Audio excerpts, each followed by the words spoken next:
Groenlandesët i thonë Trumpit dhe Danimarkës se shtëpia e tyre nuk është në shitje. Ju do ta dëgjoni këtë të deklaruar në gjithë vendi nga kryeministri tek studentët e Universitetit në Nuuk, kryeqyteti më verior i botës, ku gjuetarët e peshkatarët në fshatat me popullsi të rrallë në gjithë ishullin më të madh planetit.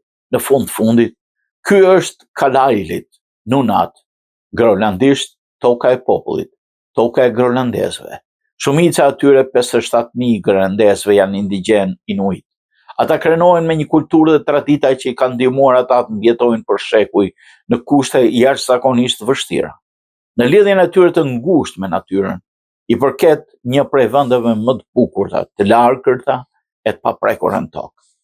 Shumë në këtë territor gjysma autonom janë shqetësuar dhe të ofenduar nga kërcënimet e Trump për të marrë kontrollin e atëdhëut të tyre të pasur me minerale, qoftë me forcë, siç thot ai se Shtetet e Bashkuara ka nevojë për atë sigurinë kombëtare.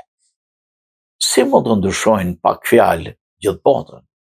Pyeti Akaluk Lynge, një ish president i Këshillit Cirkumpolar Inuit dhe themeluesi i partisë Inuit Atalakataqit që qeveris Greenlandën.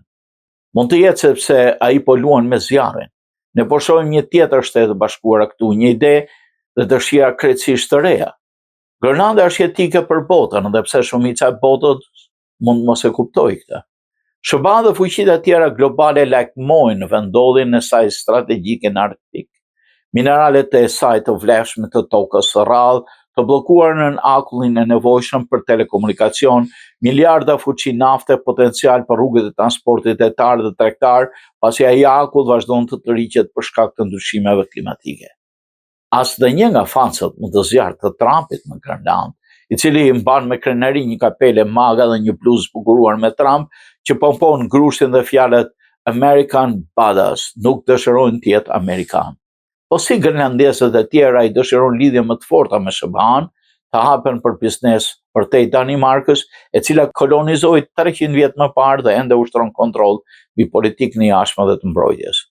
Kur Trump erdhi në detyrë, ai donte të fliste drejt për drejt me grenlandesët, pa kaluar përmes Danimarkës. Ai dëshiron të negociojmë me ne dhe kjo është arsyeja pse danezët kanë shumë frikë, tha Jørgen Bossen, i cili ka vizituar shtëpinë e bardhë dhe ka mirëpritur Donald Trump Jr. kur ky fundi vizitoi Nuukun. Komentet e presidentit amerikan shkaktuan një krizë politike në Danimarkë.